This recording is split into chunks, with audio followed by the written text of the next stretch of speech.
What's going on, people? My name is Eric Piccione. I'm documenting my path to financial freedom. Wanted to share tips and tricks along the way so that I can help you and educate you on your own specific path. And today's video, we are talking about how we paid off $62,000 in consumer debt within 12 months. So we're pumped. We're super excited. We just knocked this out like a week ago. So we just kind of moved on to the next thing, but we never really took time to celebrate. But this is the video dedicated to that, and it is a really exciting moment that we were able to really harness. So we're going to walk through exactly what we did. Maybe you're in a similar spot. Hopefully it gives you some clarity or just a little bit of extra push to help you get going on your own specific path. So got some notes here, going to read through them.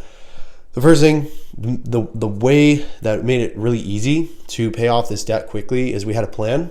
We had a central North Star of what we wanted to do in order to get there. And it made things a lot easier because every day, right in front of my computer, right in front of me, I have a list of things or goals or reminders that help me stay focused. They're laminated, just basic stuff. For the entire year, the goal was to pay off all of our debt by December 31st, 2023. We paid that off in December 16th of 2023. So we cut it close, but we did it. And I think that's the fun part. You set these big goals and you find ways to make it happen. You don't say, I can't do that. You find, you start asking yourself, how can you do that? So that was really big. Just setting a plan. We had a journal that we wrote in at the beginning of the year and just kind of forgot about it. And then I put a poster up in front of me, and it was just a constant reminder to, hey, this is where we're going. This is what we got to stay focused on. And it just helped stay the course. So kind of a segue into the next step is when you have a plan, you can stay focused. Man, was it easy to get distracted and start looking around at all these other avenues to put our money and what would make more sense financially from a return perspective. Oh, we could put this into the stock market, get 8% here and 12% there. It makes more financial sense to arbitrage it, but mentally paying off 9% or 8% or 7% interest rate to just guarantee that it's gone forever made more sense. So we racked up, just for clarity, $26,000 in a HELOC that was used to buy this property that we live in now as a down payment. We used $26,000 for the vending machine business to acquire locations or acquire machines rather, or equipment to get started. And that was enough for 9 machines. And we paid that off, recently. And then $10,000 for an HVAC, because when we first moved here, we didn't have any money. So we were trying to figure out what could we do. We didn't have 10 grand immediately, like on hand. We didn't have liquid cash. So to me at the time, it just made more sense to finance. I don't really regret the decision because I would rather just avoid the overhead cost if I don't have the cash to finance more. It wasn't like an emergency. Looking back, it was kind of a stupid idea to put money into an HVAC because we just moved into the house. The HVAC we had wasn't like terrible, but we do rent out our basement on Airbnb. So I didn't really want the whole house.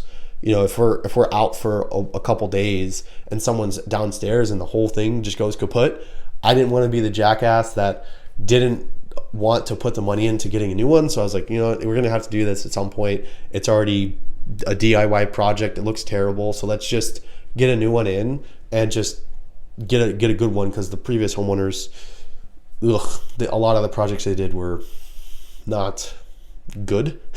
So anyway, the approach that we took to paying off this debt was more the snowball method by Dave Ramsey. Really favorite method of mine because it was able to get everything concisely wrapped up into a clear mission of, we have this low debt, or the lowest principal debt, in this case the HVAC, made the most sense to pay off first. So all of our money went to paying that off. We paused all of our transfers from all these other accounts, anything outside of the debt pay down, food, shelter, your core necessities are essentially all that we spent money on, and then maybe a little bit here and there, like 25, $50 a month for restaurants and things like that. But the remaining amount all went towards paying off these debts. So first thing was the HVAC. We knocked that out. And then it's like you roll that minimum monthly payment plus all the principal and interest of the next payment into the next. So it's just like compounding, and then any extra income that you have at the end of the month can go towards it, blah, blah, blah. So that's one approach. That's the one we did. You can also do the avalanche method, where you take your highest interest rate, whatever that is, you pay that down first. Statistically, you will pay more. You'll do more damage. Like, you'll actually move faster by paying off your debt by doing the avalanche method, because you're paying the highest interest rate first and then working your way down. But psychologically, for me, it was just easier to pay the lowest principal and work your way up and just compound it. Fortunately, we didn't have like $200,000 worth of student loan debt, but that we were very fortunate to not be in that situation. But it no matter what debt you're in, it's worth its weight in gold to not have any like consumer debt outside of a mortgage. And one day we'll be mortgage free. So that's super exciting. Now, the main method that we took to really put the fuel in the fire, like living below your means makes sense. You might save an extra $500, $1,000, maybe $2,000 a month in like savings.